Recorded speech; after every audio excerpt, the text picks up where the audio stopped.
Girl Scouts, my name is Miranda Reed, and I am a staff member at the Girl Scouts of Eastern Washington and Northern Idaho Council. Today we will be earning our Cadets Science of Happiness badge. In this badge, one of the first steps is to think about your own happiness. When you're thinking about your happiness, think about what makes you truly happy, what times you're unhappy, and if you believe that there's a way to control your happiness. Because according to science, there actually are a few steps that you can take to control your happiness. Today, we're going to be talking about those steps and going through a process of keeping a positive mindset. In this current time that we're living through in our world, we need to keep a positive mindset, especially currently when a lot of us are in quarantine. It's really important to keep positive and keep doing the things we enjoy without getting too bogged down in the stress of things. So let's go ahead and look at some ideas here. So here's the Science of Happiness badge. This is what we're going to be going through today. Our next slide, here's some instructions to use the slide. Throughout the slide, there's going to be places where you can write your responses. And so if you want to make a copy of this presentation, go ahead and do so. And then we're going to go through 5 steps to earn this badge. So we're going to start with making yourself happier, go through thinking differently for happiness. Then we're going to get happy through others. We're going to do a helpful happiness experiment. And finally, we're going to create a happiness action plan. There's a few materials that we need for this. So the first material you'll need is a notebook similar to this one that I chose to track your progress. This is super important because we're going to be doing projects that last 2 weeks. At least 2 weeks. So to keep track of everything, you're going to need a notebook. The next thing is we're going to be writing some thank you notes potentially. So go ahead and have a thank you note or just some paper and some envelopes on hand. And then any art supplies, we're going to be doing some projects that you get to pick and choose. So go ahead and just keep some art supplies. If you enjoy painting, you can get some paint, a paintbrush. You can just choose once we go through. And then you're going to need some sort of box, potentially for our bliss box that we're going to be creating later. So let's jump right into it. First, we're going to talk about what lasting happiness really is. So there's a lot of activities that bring you joy, but not all of them will really create that true lasting happiness that we're looking for here. There's nothing wrong with those activities, but we want to focus on some of the more sustainable happiness activities. So in order to have sustainable happiness, you need to be very aware of the current situation that you're in. Mindfulness is one word for it. So you're going to have gratitude, engagement, and meaning. These are some of the 3 keys of happiness. So gratitude is being thankful for things that give you joy and are interesting. So not taking things for granted, really being thankful that what you have is really worth it and that you don't need to change it to be happy. Then engagement is really engaging with others and connecting to have healthy relationships. And then meaning is feeling like what you do matters. So this can be done through giving back to the community, cheering other people up, and really just knowing that you do make a difference. Some examples of non-sustainable happiness include pleasure, which is a form of happiness, but it is less sustainable and will not create a lasting impact. So that's just doing things you enjoy. Eating sugar, watching a movie, and shopping are some examples.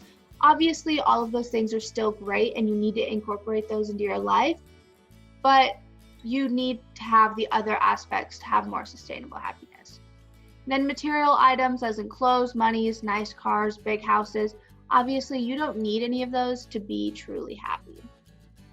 So throughout this whole badge, we're going to be looking at sustainable happiness and trying to incorporate those into each step. Step 1. Our first step is to make yourself happier. So we're going to practice getting into a state of flow and stress management. So to start with, we're going to find your flow. So what we're going to end up doing is you're going to pick an activity that you're going to continue each day for 2 weeks. You can pick multiple different activities if you would like to change it up each day, but the idea is to get an engaging activity that's enjoyable. So what I like to do is I really enjoy coloring. So I have a coloring book here that has a bunch of different designs in it that I enjoy to color. The point of this activity is to get something that is just challenging enough where you can lose all sense of time. So with this coloring book, it's a little bit more detailed. So it's still really simple and easy, but it is also still needing to be paid attention to. And you can color for hours and not even realize that it's been that long. Other examples, really choose whatever you want. Baking, cooking, drawing, painting, exercising, reading. There's so many different things that you can choose. And especially during this time where we're stuck in our houses is a perfect time to try to get into the flow of things. I myself created a schedule that had, I needed to at least do one artistic activity a day, and I needed to do one exercise a day, and I needed to do one fun activity a day, such as baking. So there's definitely ways to do all of these activities, and it's very important to really focus on what you're doing and try to keep all distractions away. So once you choose that, you're going to do it each day for 2 weeks, and you're going to go ahead and use this chart or in your journal to record what you do for the next 2 weeks. What works, what doesn't work.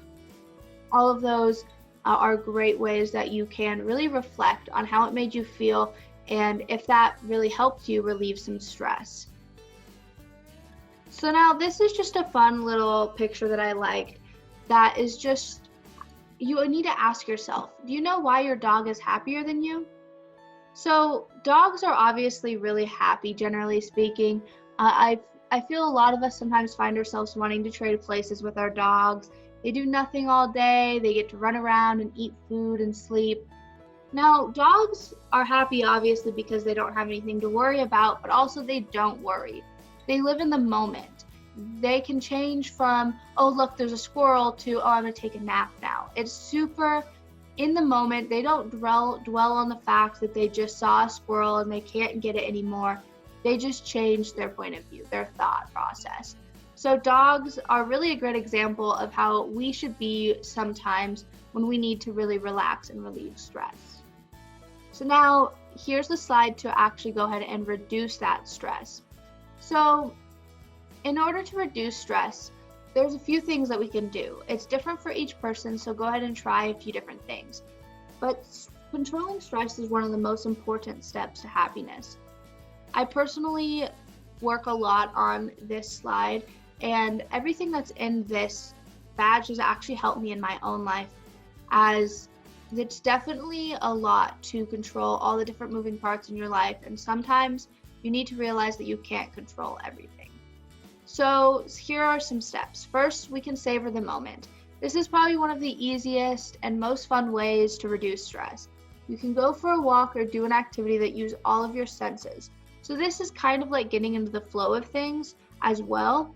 So just keep all distractions off and focus on the senses and what is going on around you, not your worries or your to-do list. And then visualization is picturing a place in your mind. Just a safe, favorite, peaceful place. I know that for me, a fun little story here, whenever I was scared, so whenever I had a nightmare at night or I was upset, I would always go talk to my mom when I was younger, and then I would picture a big green field with Easter eggs on it. Because when I was a kid, hunting for Easter eggs was one of my favorite activities. So I used that to create my happy place, and it would always calm me down, and I still use it to this day. And then our next step is breathing. Breathing is one of the most overlooked but also impactful ways to reduce your stress, especially in a stressful moment. So not necessarily just general stress, but if you feel yourself getting really overwhelmed at a specific point in time, this is perfect. So there's actually a link to a tutorial there that you can click on as a fun little video that describes what happens when you get stressed and then the breathing exercise. And then our next step is just some stretching. When you get stressed, you get very tense. So letting out some of that tension by stretching, rolling your head is a really especially nice stretch that you can go ahead and do. So then our next step is to think differently for happiness. This one is one of the most important ones because it's really trying to be optimistic. So life is going to be very difficult sometimes, and it's going to throw us things that we never thought would happen. And sometimes things seem absolutely impossible and like you're never going to get out of this rut. But it's important to stay positive and optimistic. So we're going to practice this in this step by using our strengths. Our first step is to find our strengths. Everyone has different strengths, so it's up to you to figure out which strengths are yours. So if you already know some of your strengths, you can go ahead and move on to the next slide and write some of them down. Or down here at the bottom, there are 3 links. There's a quiz to find your strengths. There's a list of possible strengths that you can choose from if you just need a little bit more help. And then there's another quiz. So, I took the bottom quiz. This quiz is very simple, and it really just gives you a good idea of what kind of person you are with your top 5 strengths. And then an example, what your goal in this to do is to really take an opportunity to use a strength and think of your strengths when you're feeling sad. So over the next few weeks, and then continuing after that, is what you are going to do is you're going to see a sad moment when you're down, and you're going to turn that around by using one of your strengths. So an example could be during staying in our homes all the time. Maybe your family member is struggling with spending too much time in the house. They're feeling sad and anxious. So what you could do is you could listen to them. That's one of your strengths, and you're a good listener. You could talk to them, help reduce the stress in the house entirely. So this can really help with a stressful moment, and there's a lot of different ways that you can use your strengths. You can also, one of your flow activities can be your strength. So if being creative is a strength, you can do an art project to really help reduce that stress and to really focus on your strengths, because focusing on the good things about yourself will make you feel more relaxed and more calm. So here's a chart that you can use to record your strengths and how you use them and what they made you feel like. Again, you can write this in your journal if there's not enough space for you here. Now, this is an extra challenge that I think we all should try, and I'm going to try it with everyone. So we're going to practice optimism even more in this new challenge. Before we start the challenge, we're going to practice by finding the good in the following questions. If we have lots of homework, what's good about that? What could possibly be good about having so much homework? Well, one thing could be that you're going to be learning. So you're going to be actually being able to learn and understand the topics that are being taught to you. It could also be that you have something to do, so you won't be bored at home alone at night. And then cleaning your room. No one likes to clean their room. Cleaning your room is probably one of the biggest things I disliked when I was younger, but we need to look at the positive of that. So you're gonna have a nice clean room where you can actually walk on the floor, and it will make you even just the action of cleaning your room in general will help reduce a lot of stress in your life anyways. So as you can see, there's a lot of positive ways that you can spin seemingly negative ideas. So our next step is to actually go ahead and complete the challenge. So starting now, for the next 24 hours, you need to attempt to not complain at all. So instead of complaining about, oh my gosh, I have so much homework to do, don't complain. Say, I'm glad that I get to do this homework. I'm glad that I get to learn.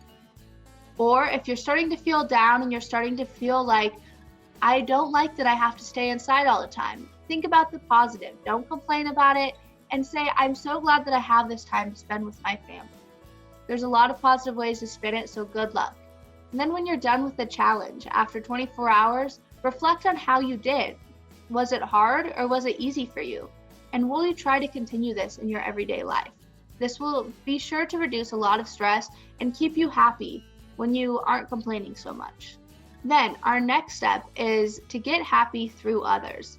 This is probably my main source of happiness for sure, is to give back to others, to help people.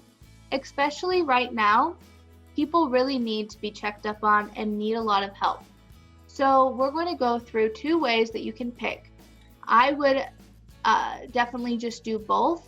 It gets you a lot more happiness. So we're going to create a thank you note. So what you're going to do is you're going to pick one of the below and get to work to show someone how much you care. Right now, you can either mail a letter or drop it off at someone's doorstep.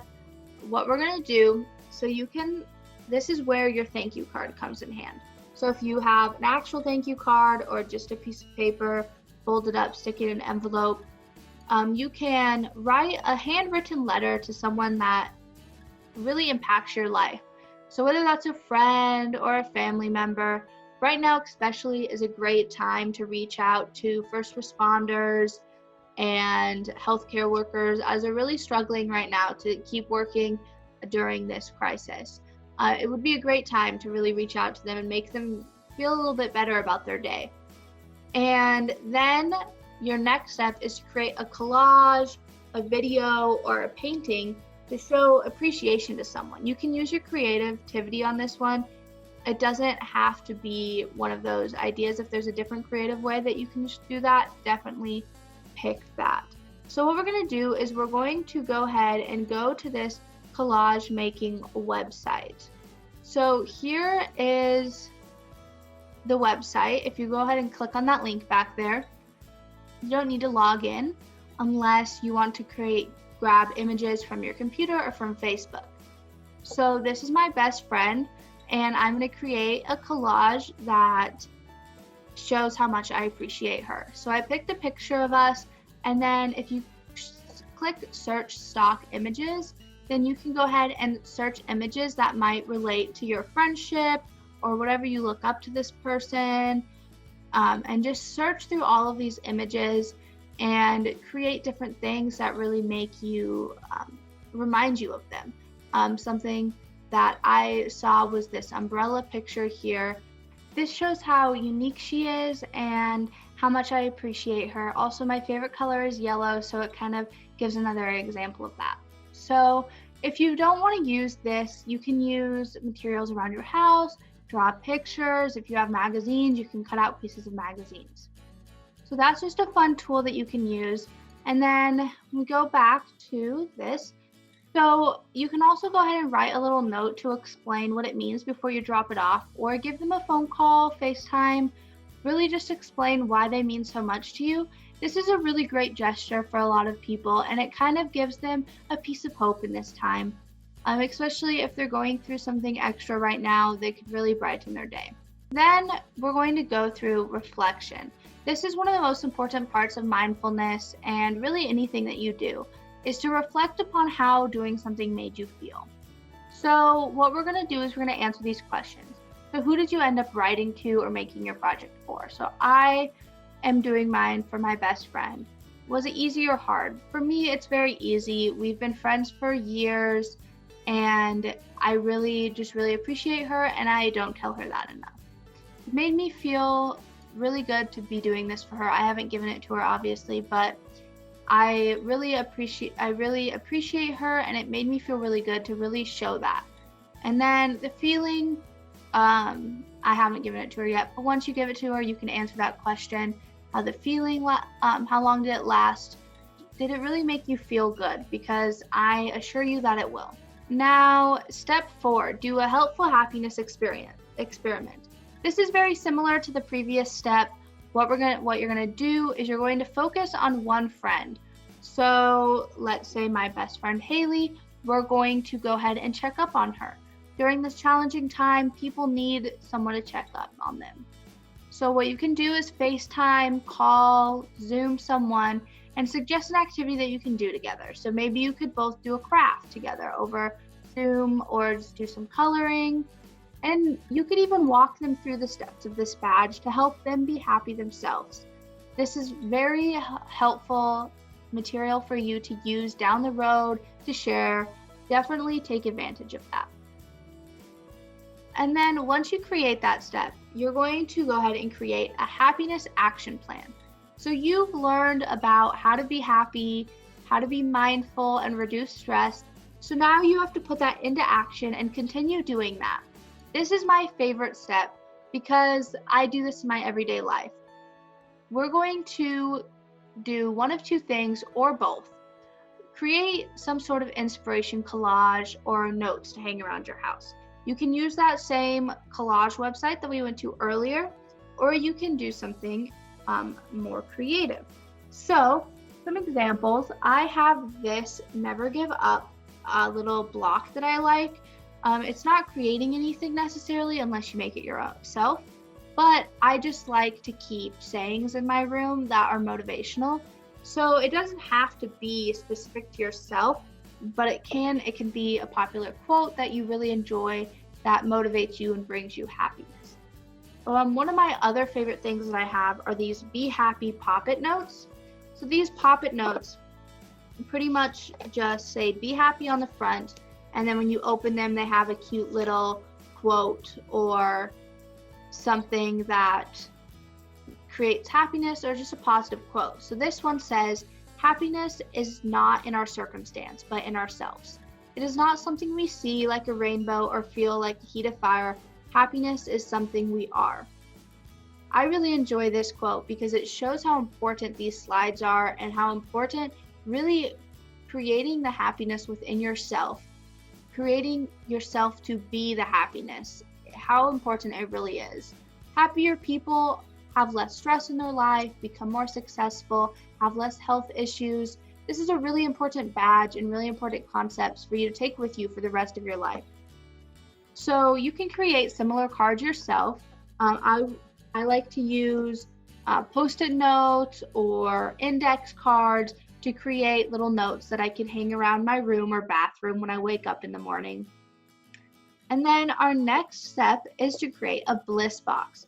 So this is where a box comes in handy. You can use a jar or anything you prefer. This is really up to you what you want to put in this. So again, you can use index cards or rip out pieces of your journal to write down happy thoughts, happy things that happened in your life. Maybe your dog did something really cute and made you laugh a lot. Write that down. Write down happy moments, funny jokes. You can look online for pictures or quotes, or you can put pictures in there.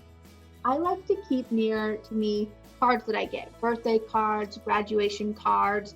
I really like to keep these all in a box and read them from time to time because they really brighten my day and they make me feel like I am loved, which is where the previous step of the step 3 of writing a note really does help people because I keep those notes that everyone writes to me for years down the road. I have notes from when I was in 4th grade. So I think that's really important to help brighten someone else's day. You can even make a whole family box. This is a really fun idea, especially now, where your whole family can put a bunch of different happy thoughts into one box, so that if you're ever feeling sad, you can just pull out one of those memories, thoughts, or quotes, and just get a good laugh and feel good. So that is definitely a good step to continue this happiness and continue really being happy in your life. After all those steps, congratulations, you've earned your badge. Now what you need to do is share your finished presentation and pictures of your steps with your leader to show her that you have earned the badge. I hope that this helped you really create a happiness in your life, and I hope that you'll continue using these steps for the rest of your life. And remember to continue doing these things for at least 2 weeks consciously, and after that, you should be doing them without even thinking about it. I really hope that you will be able to take all of these and use them down the road. You can also share any of your ideas with council. We would love to see what you're doing. Congratulations, cadets. You did a great job.